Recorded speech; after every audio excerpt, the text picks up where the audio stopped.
Okay, here the recording in progress. So we'll go ahead and screen. All right, so we are here. Our next exam is this coming Friday. You should all know the rules by now. Okay, coverage will be just chapter 10. Everything here. Okay. And even though it's still October, it seems like we have plenty of time, November and part of December for the last exam. But again, it's a real long chapter. It's our longest chapter. It's on sequences and series. Okay, so that's where we are headed. I'd say a quick word about the exam and the quiz. So for the exam, you definitely should have some polar graph paper with you. I'm almost definitely going to ask you to draw at least one polar graph. So have one, maybe two pieces of polar graph paper ready. Have a second one just in case you mess up. So again, part of the quiz even was spacing things out properly. Okay, so some of you did not get full credit on the quiz because you didn't use up enough of your space. Now, again, the suggestion that I gave you was that the maximum R was 3, which would be 15 circles, and I gave you some examples of that. Some of you decided to go 12. Okay, if you did 12, that's fine. 9 is a little bit less likely, but some of you definitely did not get credit because the maximum R was 3. You only used 3 circles, but that's very hard to see what's going on here. You want to space things out properly. So part of the graph has to be spreading things out. So again, figure out what your maximum R would be and then space out accordingly based on the fact that you got 14 circles. So again, the best thing to use for this one would have been 15 circles to go out to the 15th circle. All right, and of course you can watch the video on that. And the 4 theta one was very long. As you know, I won't give you anything that long on the exam, but only for quizzes I'm willing to do that. And hopefully something you saw and maybe appreciated was in polar coordinates, you can have a lot more fancy graphs, right? I mean, this thing had 8 leaves. If you did it the right way, there are 8 leaves total. And we never drew anything like that in rectangular coordinates, right? So once you get into the polar graphs realm, a lot more types of graphs, a lot more types of shapes open up all of a sudden. Okay, so have 1, maybe 2 pieces of polar graph paper ready for the test. Okay. All right, so I was going to finish up 10.4. Then we have 10.5, which is on the parabola, ellipse, and hyperbola. If I have time at the end of today, I think I will at least give you the things that you want to put down on your cheat sheet. So it might take, well, the rest of the week to do the rest of 10.5, which is on the conic sections, as it's called, the parabola, the ellipse, the hyperbola. Okay. Circle is also part of the so-called conic sections that you already did circles before, so you don't worry about that. It's called conic, C-O-N-I-C sections. You don't have to write it down. When we get to it, I'll show it to you. But now let me go back and finish up this, everything else I was going to do in 10.4. Okay. Okay, so 10.4, remember there was a 31 star. I modified that. And there's an even one here. So let's see what we can do with that. Okay, so problem 30. Okay, so the area between r equals 1 plus cosine theta and r equals 1 minus cosine theta. Look quickly at the direction again. Find the area of the region lies inside both curves. So r equals 1 plus cosine theta, r equals 1 minus cosine theta. Please notice my 31 star there. I change it to r equals sine theta, r equals cosine theta. Therefore, don't look at the back of the book for the answers. It won't be the same. All right, both of these just have theta. So, and I'll just go ahead and say on a test, I'm not going to give you a 4 theta. I'm not going to give you a 3 theta. I'll give you a 2 theta at the most, or maybe just a theta. Okay, the best case for you guys is if this is a theta, then you just have to go every 45 degrees on your table.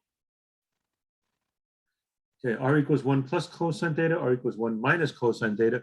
Both of them have a maximum r of 2, right? Because cosine is between -1 and 1. So if you do 1 plus 1, you get 2. 1 minus a -1 is 2. Okay, so the maximum R is 2. We've done that before. That would be 10 circles. Again, don't make it 14. That's very awkward to have 7 circles, rather. 7 circles to be 1. That means each individual one of these circles is 1/7. 1/7 is not very comfortable. So we'll go maximum is 10 circles. I will just waste the 11th, 12th, 13th, and 14th circles. But my graph seems to cover most of what's going on. So r equals 1 is 5 circles, and r equals 0.2 is 1 circle. All right, since I'm doing both of these graphs on the same one, I decided to do theta, the usual, pi over 4, 2 pi over 4, 3 pi over 4, 4 pi over 4, 5, 6, 7, 8, and reduce as I go along. Okay, and then I just analyze both of them. Okay, again, it's a lot easier to divide and conquer. And so one of the things about exams is knowing when to do the shortcuts. Okay, some of you were saying, I don't have enough time to do the test. Well, maybe you're slowing down by going one by one rather than doing the shortcuts that I suggested. It goes way faster. Okay. Plug in, okay, let me do 1 plus cosine theta. So ignore this one right now. Plug in 0, you get 2. Therefore, I know at 2 pi, it's also 2. Cut it in half, go to pi. Cosine of pi is -1, 1 minus 1 is 0. Okay. Cut those in half, go here. So I'm at pi over 2. Cosine of pi over 2 is 0, plus 1 is 1. Cut this in half. Cosine of 3 pi over 2 is also 0, so 1 plus 0 is 1. And then all the other in-betweens have something to do with radical 2 over 2. Okay, cosine of pi over 4 is radical 2 over 2. That's about 0.7. Add 1, that's 1.7. So 2, 1.7, 1. 3 pi over 4. Cosine 3 pi over 4 is negative radical 2 over 2. That's negative 0.7. 1 minus 0.7 is 0.3. 0. Then after that, you just copy 0.3, 1, 1.7, 2. Okay, so there we go. So 1 plus cosine theta. 1 plus cosine theta I have in red. Okay, so goes 0. Let's see. Sorry, I have it in black. Okay, so starts off at 2. Yeah, here we go. 1.7, 1, 0.3, 0. 0.3, 1, 1.7, and 2. Okay, so we have this thing. And then the red one is 1 minus cosine theta. You can see the calculations are very similar. So if I plug in 0, I have 1 minus 1 is 0. So these two are both 0.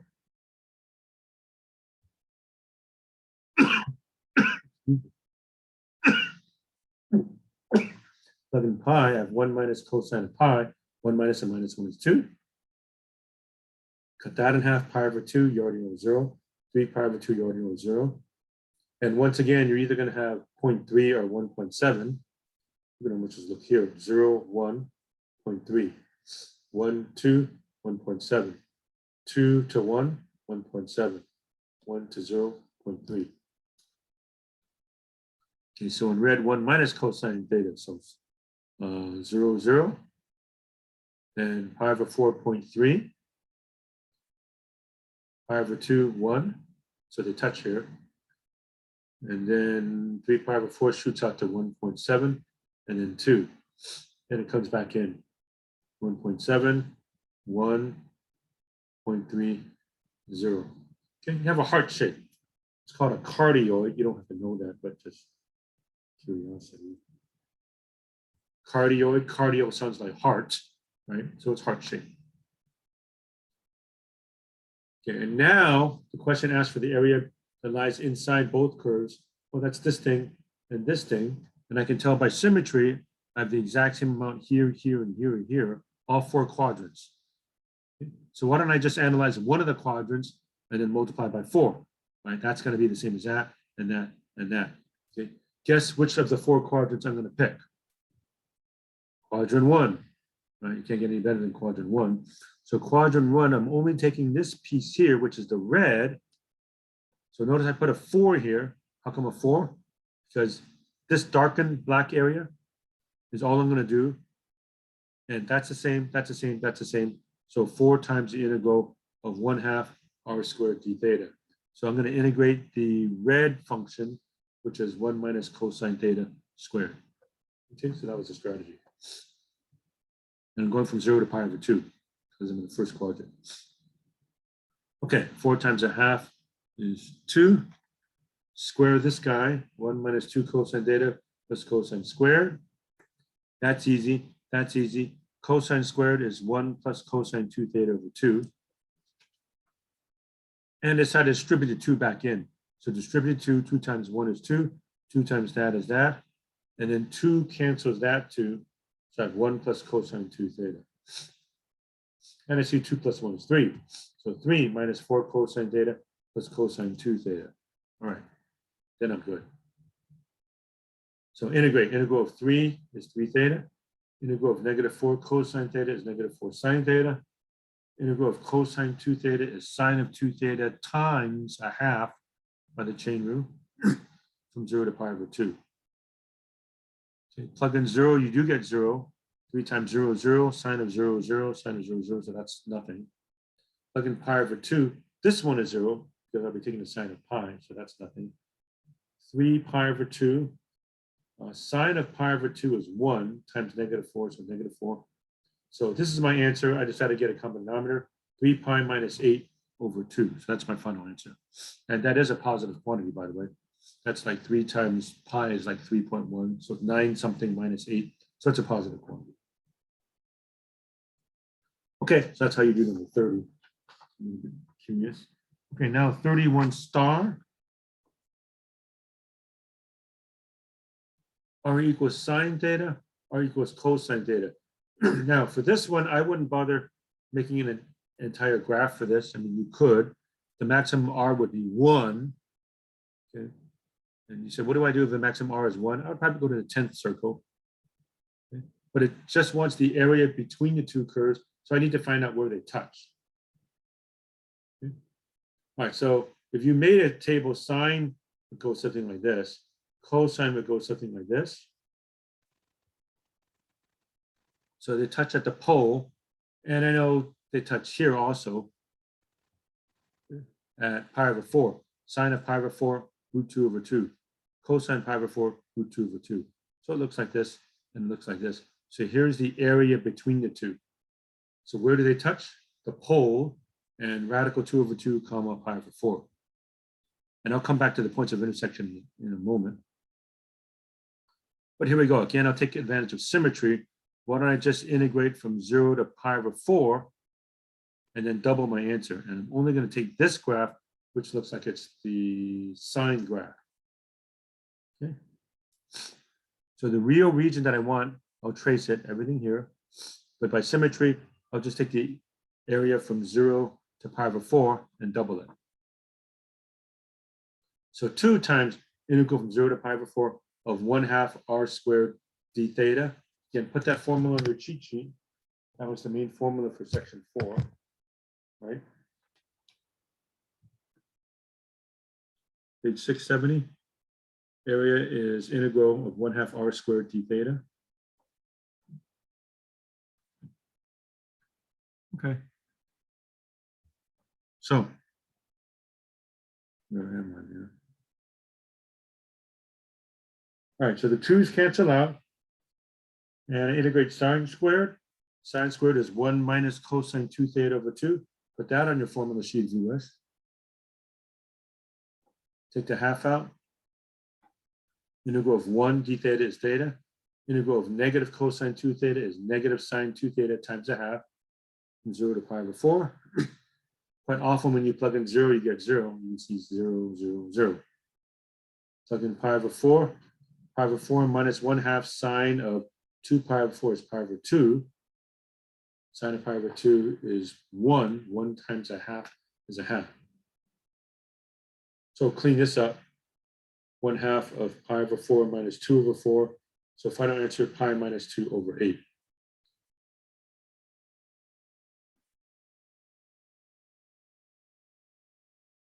Okay, so that is that. Okay, one last hyper problem in this section of finding points of intersection. 37, 39, 41.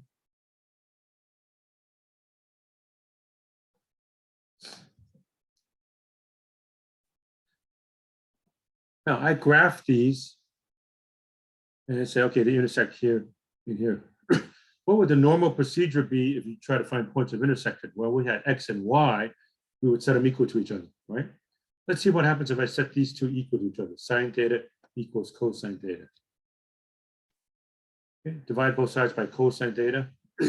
Tangent theta is 1. So where is the tangent theta equal to 1? Well, I know it's at 45 degrees, pi over 4, and 225 degrees, 5 pi over 4. Right here, that would be radical 2 over 2 for both sine and cosine. So radical 2 over 2, pi over 4. And then a 5 pi over 4, both the sine and cosine are negative radical 2 over 2. So I have the ordered pair negative radical 2 over 2, 5 pi over 4. But I'm crossing this off. We have that same theme. These represent the same point. Pi over 4 and 5 pi over 4 are 180 degrees or pi radians off from each other. So here I aim at 45 degrees, walk out radical 2 over 2. Here I aim at 5 pi over 4, so you're ready to go this way, but the negative means you walk backwards.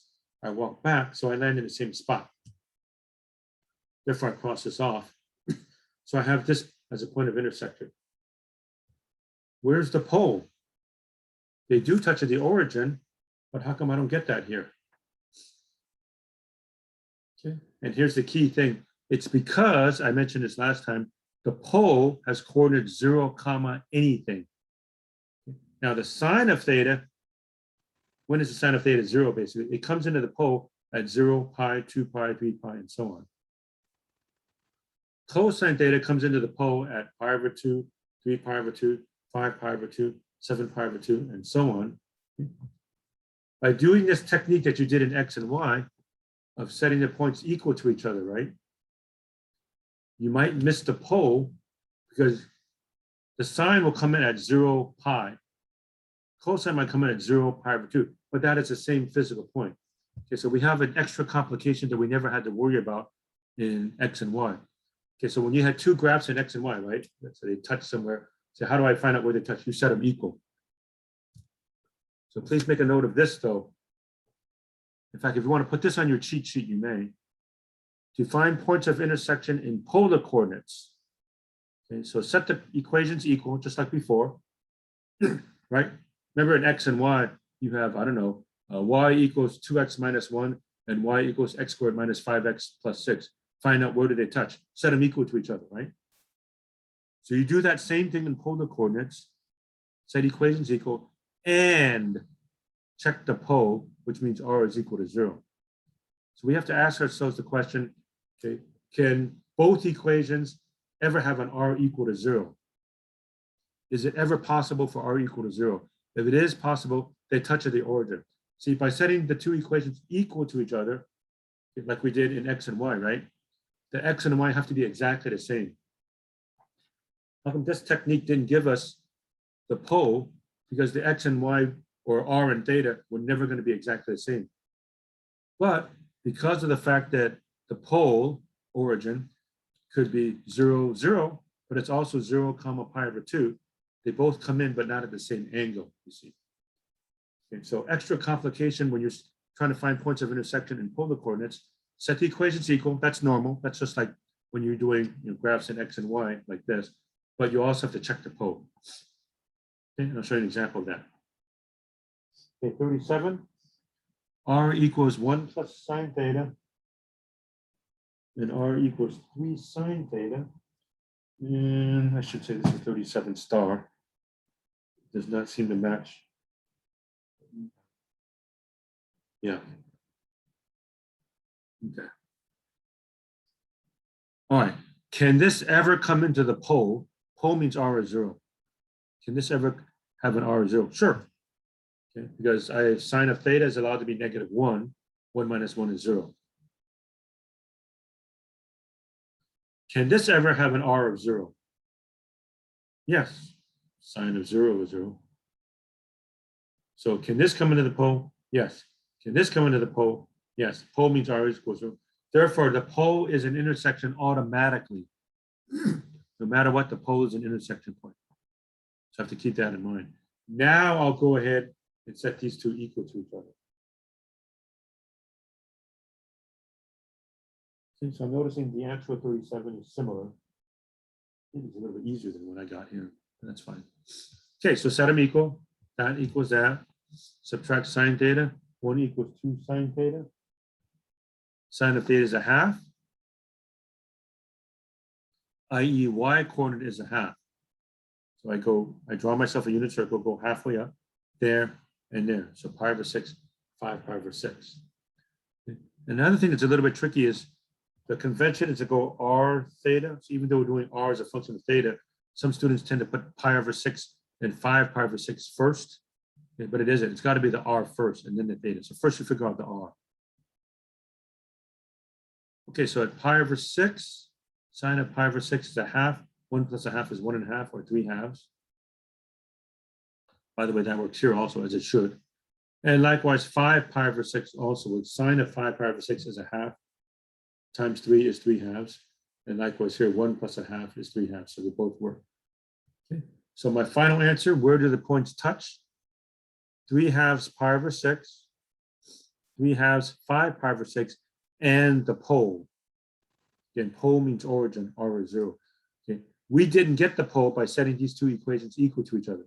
It didn't happen.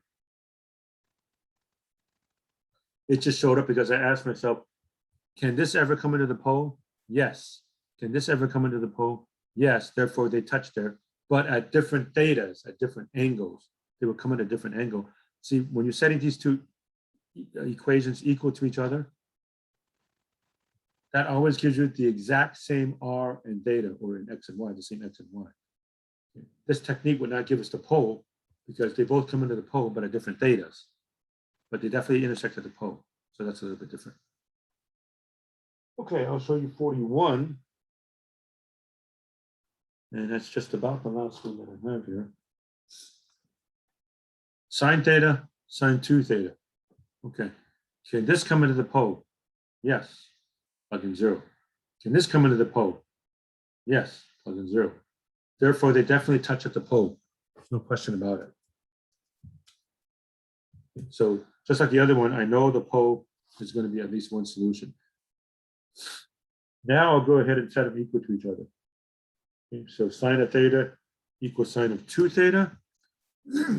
Normally when you solve equations like this, you don't like to mix up the double angle with the regular angle.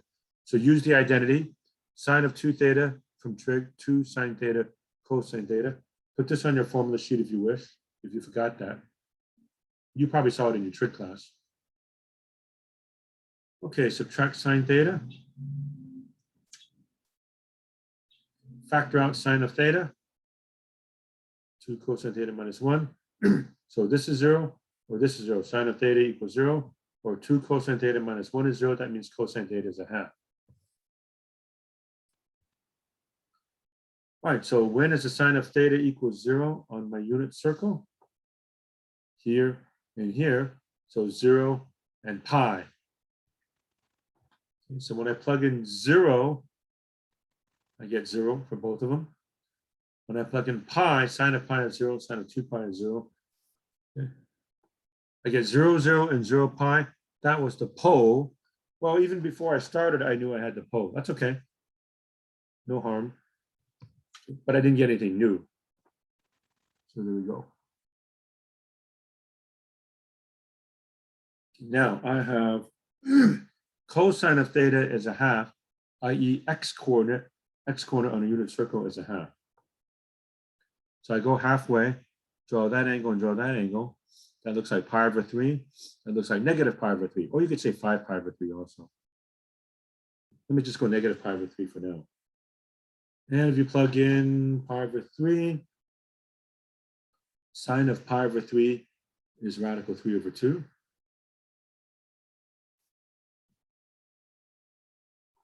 So radical 3 over 2 pi over 3. Negative pi over 3. Sine of negative pi over 3 is negative radical 3 over 2. Okay, so here we go. List all my points. These are the same thing as the pole. So I'm going to write the pole. I'll write this one. Okay. I could write this one. And by the way, these two are not the same point. They're not pi radians apart from each other. The difference between these two is not pi. But if you look in the back of the book, they give the answer like this. I think you can see why this is preferred. right? Here you have negative, negative.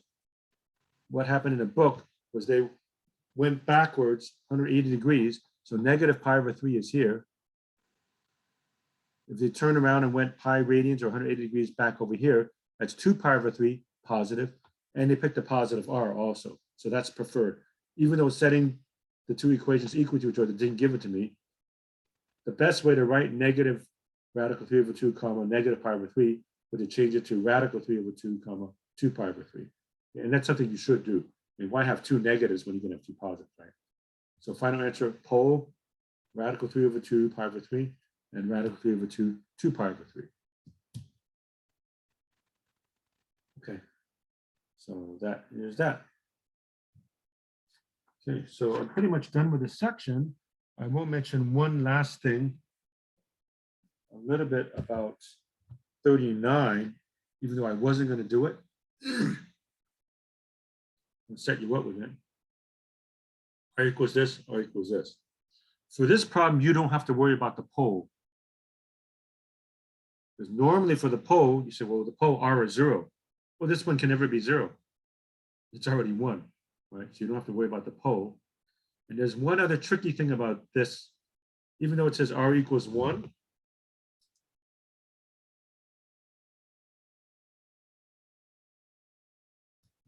R equals negative 1 gives you the same graph.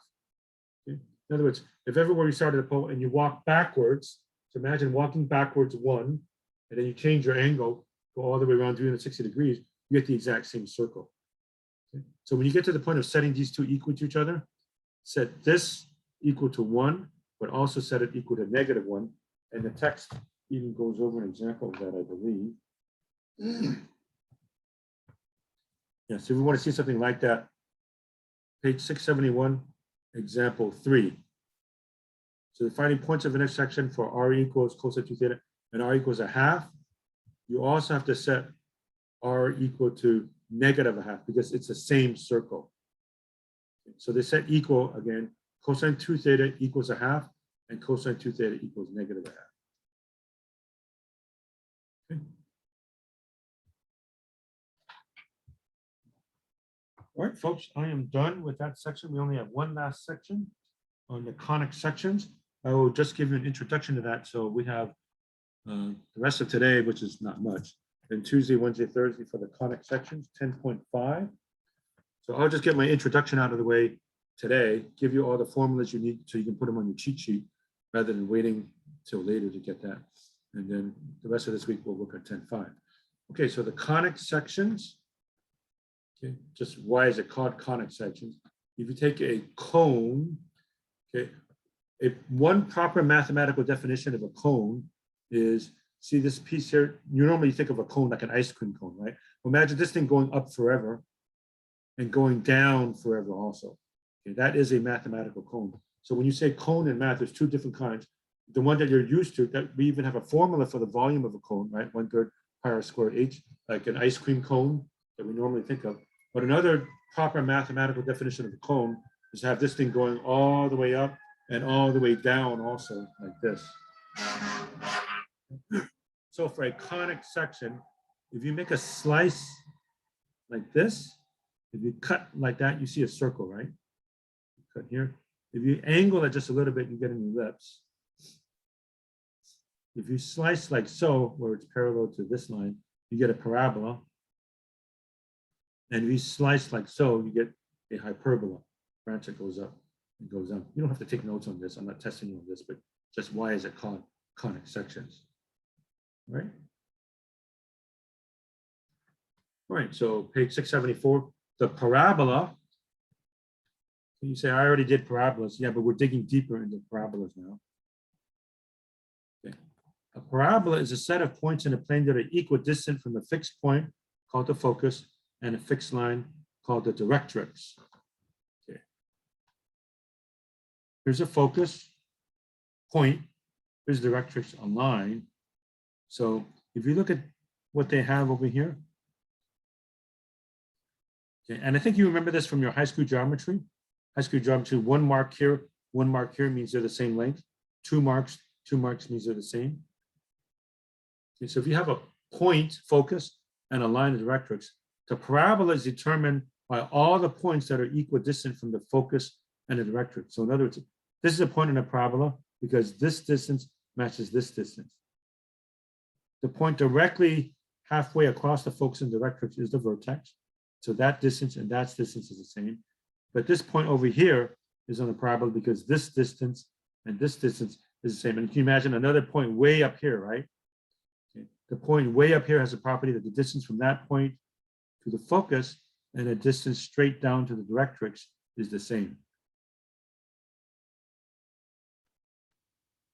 Okay, they go over all the calculations for this. Right here, you can look at it or not, page 675.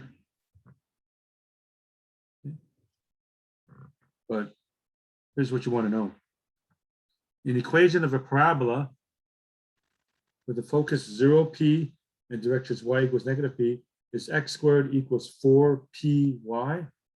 You can put that in your cheat sheet if you want, but let me just show you what there are 4 kinds of parabolas that you want and put them on your formula sheet. It's on page 675. One that opens up. So this one here, x squared equals 4py. So focus, directrix.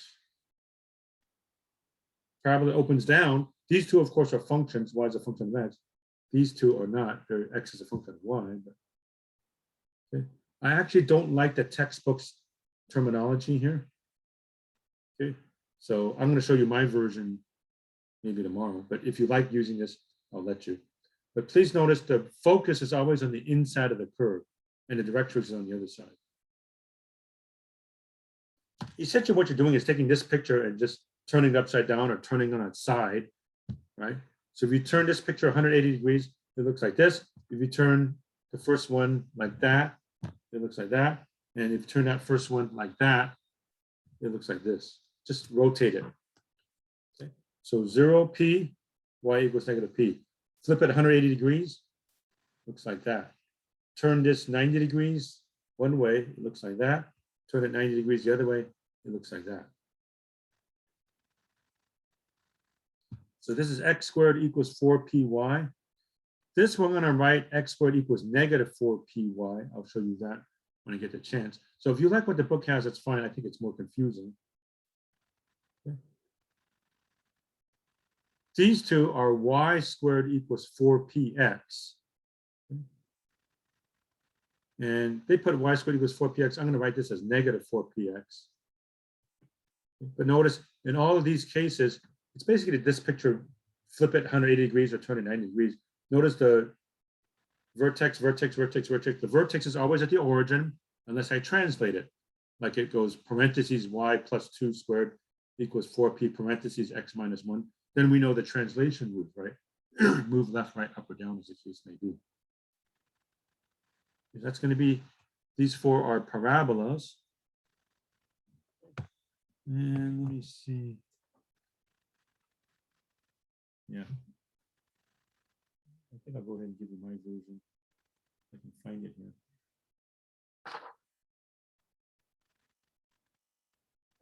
Okay, so P is the focal distance, distance from vertex to the focus or from the vertex to the directrix. That's a focal distance.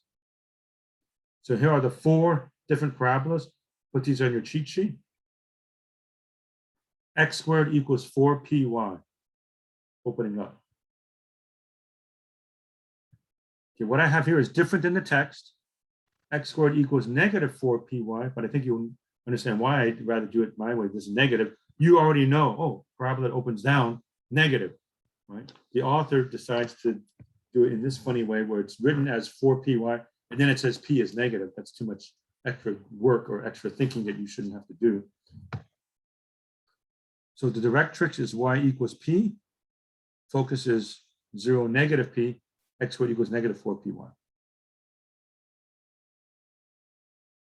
Okay, if y is squared and x isn't, the parabola's open right and left.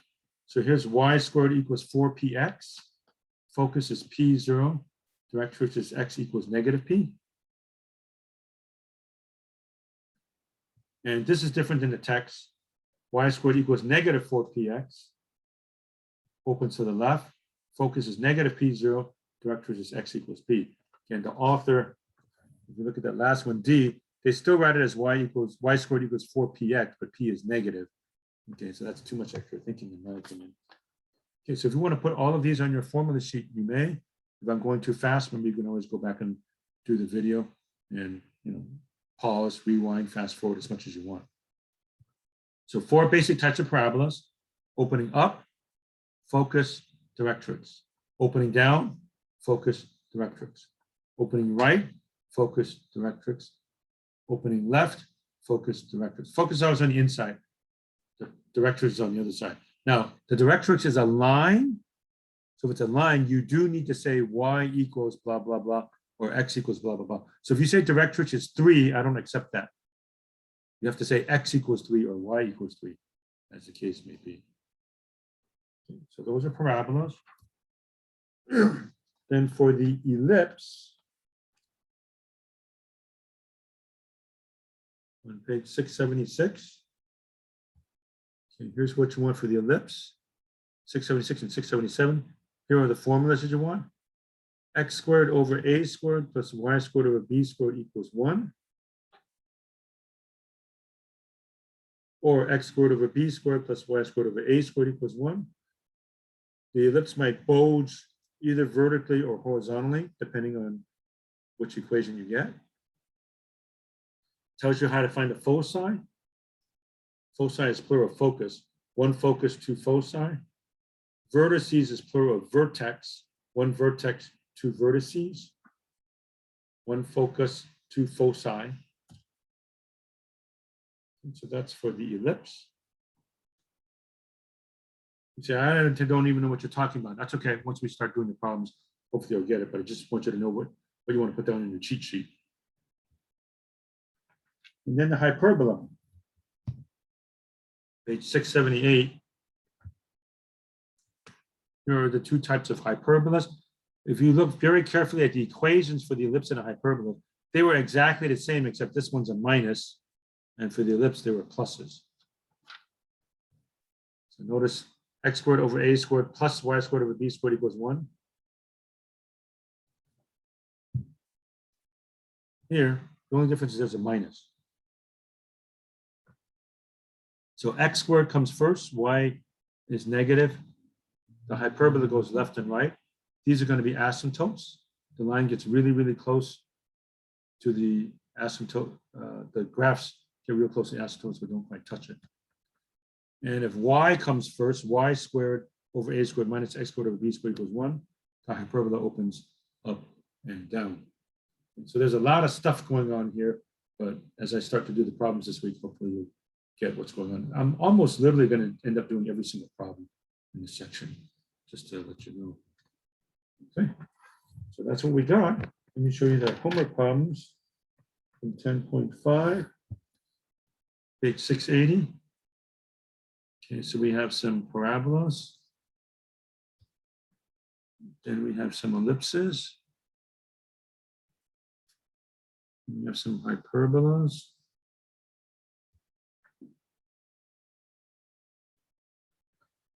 And then some mixture.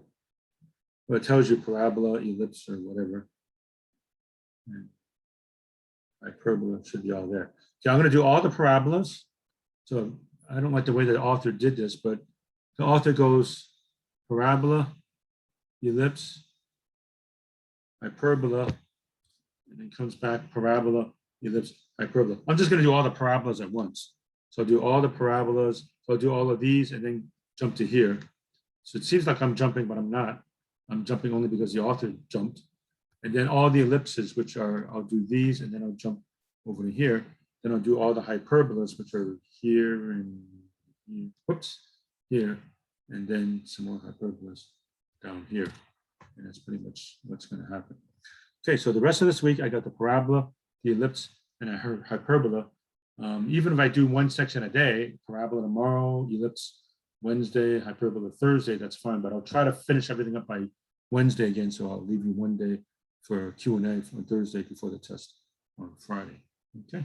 All right. So that's about all I was going to do today. Let me stop the share and see if anybody has any questions. Check the chat. So any questions, please? Otherwise, we're done for the day. Get the chat in here. All right, we're done, folks. So have a good day, and we'll see everybody next time. All right, bye, everybody. Take care, Professor. Thank you.